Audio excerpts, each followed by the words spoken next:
আমি এত ফোন আসছে এয়ারপ্লেন মোড করে দিলাম যাতে ফোনটা নাই ঢোকে। আবার 11টার পরে আবার খুলবো করবে। বলা বাহুল্য বাবা, জীবন সংক্ষিপ্ত কথাটা বলি। আমি ওই ভাইয়ের দিকে তাকিয়ে যেই কথাটা আমি বলেছিলাম, যেই কথাটা শুরু করেছিলাম, কমর পর্যন্ত হাত তুলে হাত আর তুললো না, তাই না? ওখান থেকে দিক নিয়ে আসেনি। আচ্ছা, ওই ব্যক্তি ওই কথাটা বলার জন্য আমি এই দিকটা আমার চলে এসেছি। ওই ব্যক্তি বলছে, হুজুর আমরা যে দেশে বসবাস করি, আপনার দলিল আমার দলিল ঠিক, কিন্তু এই দলিলের ওপরে আরেকটা দলিল আছে, মুহাব্বতের দলিল। ওটা বাকি দলিল গো, ওটা কোরআন হাদিস কোন জায়গাতে খোঁজ করে পাওয়া যাবে না। এক হয় ফতোয়া, আর ফতোয়ার ওপরে আরেকটা স্টেজ থাকে, সেটা হচ্ছে তাকওয়া। আমরা যে দেশে বসবাস করি, ইমাম আহমদ বিন হাম্বলের ওই পাড়াতেই বাড়ি, জন্মভিটা, ওখানে ওনার রওজা শরীফ। আমার গ্রামে ওনার রওজা শরীফ। তো কি ব্যাপার, তোমরা এরকম করো কেন? বলে ওনাকে যখন বাদশাহ মামুন জেলখানায় ঢুকিয়েছিল সব মৌলবীরা, ওই 781 খ্রিস্টাব্দে প্যাটমাদারি ইমাম চোর মৌলবী তখনও ছিল, আজও আছে, কিয়ামত পর্যন্ত থাকবে। টাকা দিলেই ফতোয়ার পরিবর্তন। এজিদি মৌলবী সকালে এক রকমের ফতোয়া, বিকালে এক রকমের ফতোয়া।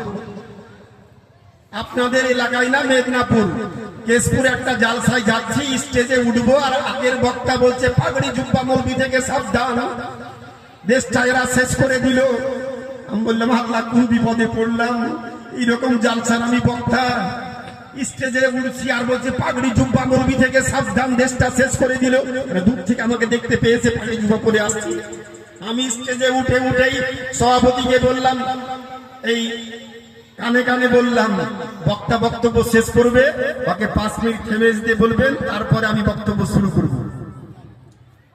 বলছে আপনার কথা মোতাবিক তো স্টেজ চলবে না, আমি সভাপতি, আমি যেমন করে পারবো তেমন করে চালাবো। মানে ওই দলে আমার বুঝতে অসুবিধা হলো না। ও মাইক ছেড়ে দিয়েছে, মাইকটা ধরে নিলাম। সভাপতি সাহেব অনুমতি না নিয়েই মাইকটা ধরলাম। আমার পূর্বের বক্তাকে বলছি, দয়া করে 5 মিনিট স্টেজে থেমে যাবে, তারপরে আপনি আপনার কাজে বেরিয়ে যাবে। সভাপতি সাহেব বলছি, আপনি এবার আমার নামটা ঘোষণা করুন। সভাপতি বলছে, আপনি যখন আমার বিনা অনুমতিতে মাইক ধরেই নিয়েছেন, আপনি বিনা অনুমতিতে এই জালসা শেষ করে দেন। নিজের নামটা নিজেই ঘোষণা করেন। আমি বললাম, আমার নাম মোহাম্মদ আলমগীর হোসেন, আমি AA বিএড 30 বছর ধরে মাস্টারি করি, 10-12 বছর পাবলিক মাদ্রাসায় পড়িয়েছি। আমার এই বয়সে কম করে কিছু না হলেও 3 থেকে 4 হাজার আলেমকে নিজের হাতে তৈরি করেছি, পড়িয়েই তৈরি করেছি। তার ছাত্র আর গোটা পশ্চিমবঙ্গের মাটিতে দিন ইসলামের খেদমত করছে। আমি 18 বছর বয়স থেকেই মাস্টার, আমার 30 বছর চলছে শিক্ষকতা জীবন। আমাদের মাদ্রাসার হেড মাওলানা সাহেব কই? আচ্ছা, মাদ্রাসা চলে গিয়েছেন। এখানকার মাওলানা শরীফুল ইসলাম সাহেব, আপনাদের এখানকার যে হেড প্রধান, ও আমি পাশাপাশি দাঁড়ালে মনে হবে যে ওটা আমার শিক্ষক আর ওর আমি ছাত্র। মানে পুরো সাদা হয়ে গিয়েছে, আর আমার এখনো সাদা হয়নি, আমি কালি করিনি। কিন্তু অনেকে দেখি ভাববে যে মনে হয় ডেলি কালি করে মাস্টার মানুষ। না, ভিতর শুরু হয়েছে, বাইরে এখনো শুরু হয়নি। আশা করি 6 মাস পার হবে, সব চেঞ্জ হয়ে যাবে। আগামী 27-এ আসলে হয়তো আর পাওয়া যাবে না। বলার কথা একবারে সংক্ষিপ্ত, টু দি পয়েন্ট। ও আমার মৌলবি পাস করার পরে আমার প্রাথমিক জীবনের ছাত্র, আমার ছাত্র না, আমার প্রাথমিক জীবনের ছাত্র। তাহলে দেখে মনে হবে যে আমারই বড়, ওর আমি ছোট। আমি বললাম, ভাই কেন কি করেছেন এটা? তো বলছে, হুজুর এটা মুহাব্বতের ব্যাপার। আমার বাড়ি যেখানে, ওনার বাড়ি সেখানে। বাদশাহ মামুন দেশের মাটিতে ঘোষণা করেছিল, গোটা দেশের মৌলবীরা বলেছিল কোরআন ধ্বংসশীল বস্তু, পৃথিবী ধ্বংসশীল বস্তু। তখন বাদশাহ বলল, জাল্লাদ উঠো, হাতে তরবারি নাও, চামড়ার চাবুক নাও, একটা করে মৌলবীকে এই কাঠগুড়াতে উঠাও, আর প্রত্যেককে 10টা করে চাবুক দাও। দেখি মৌলবী ফতোয়া পরিবর্তন করে কিনা। যখন মৌলবীকে তোলা হলো স্টেজে, মৌলবী স্টেজে ওঠার আগে বলছে, হুজুর ফতোয়া যা বলেছি ভুল বলেছি, এখন যেটা বলছি ঠিক, কোরআনটাই ধ্বংস হবে, পৃথিবী ধ্বংস হবে না। পাকাই ফতোয়ার পরিবর্তন। বুঝতে পেরেছেন না? নিজে বাঁচলে বাপের নাম, গ্রাম্য একটা প্রবাদ আছে না, চাচা আপন জান বাঁচা, বুঝুন দরকার নাই, জান বাঁচাতে হবে, ছেলে পেলে বিবাহ, স্ত্রী বিবাহ করবো না, ছেলে পেলেকে এতিম করাবো না। এক এক করে সম্মল বলছে, হুজুর আপনার এই কথাটাই ঠিক। বাদশা মামুনের প্রজারা বলছে, মন্ত্রীরা বলছে, কতক্ষণ জিজ্ঞেস করবেন? আপনার পীর, আমার পীর, আপনার বাপের পীর, আপনার বাপের পীর, আপনার দেশের মসজিদের 45 বছরের ইমাম, গোটা বিশ্বের ইমাম, ইমাম আহমদ বিন হাম্বল রাহমাতুল্লাহ আলাইহি, উনাকে ডাকেন না? উনি ফতোয়া দিলে বাস উনারটাই আর দরকার নাই। সবাই দেশের মানুষ উনাকে মানে, আপনিও মানেন, আপনার বাপও মানত, আমরাও মানব। ডাকেন, ডাকা হলো। হুজুর বলেন, বলে যা বলেছি তাই, ফতোয়ার পরিবর্তন ঘটবে না। জোরে বলে সুবহানাল্লাহ। যা বলেছি তাই। আমি आशिके हुसैन जान देने से नहीं डरते, ये सर रह जाए या कर जाए कुछ परवाह नहीं करते। যারা आशिके রাসূল, आशिके हुसैन হন, জান দিতে, প্রাণ উৎসর্গ করতে তিলকণা পরিমাণ ভাবে না।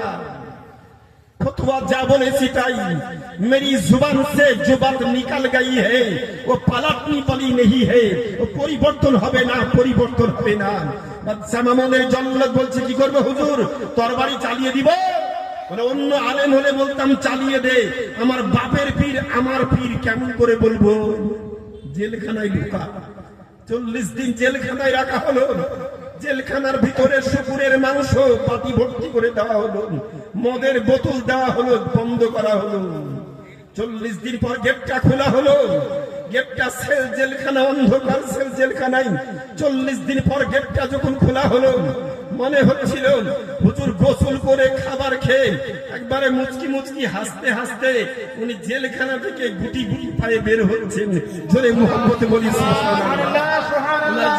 উনার জীবনীতে দেখেছি মুচকি মুচকি হাসছেন, মনে হচ্ছে এখনই খাবার খেয়ে বের হচ্ছেন।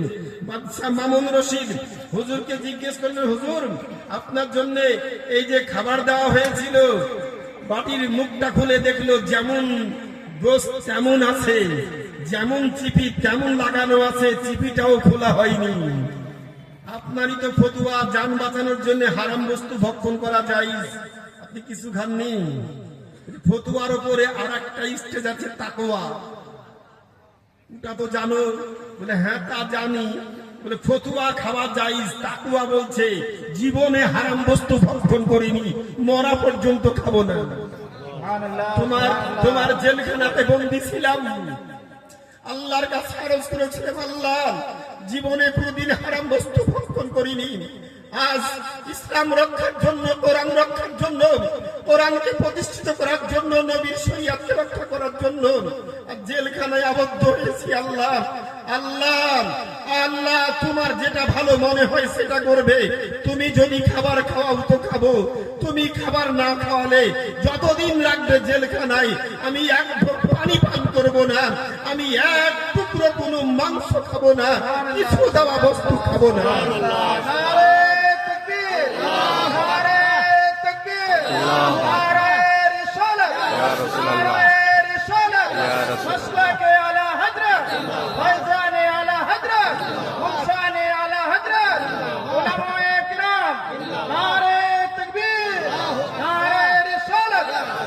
আহমদ বিন হাম্বল রাহমাতুল্লাহ আলাইহি বলেন, মামুন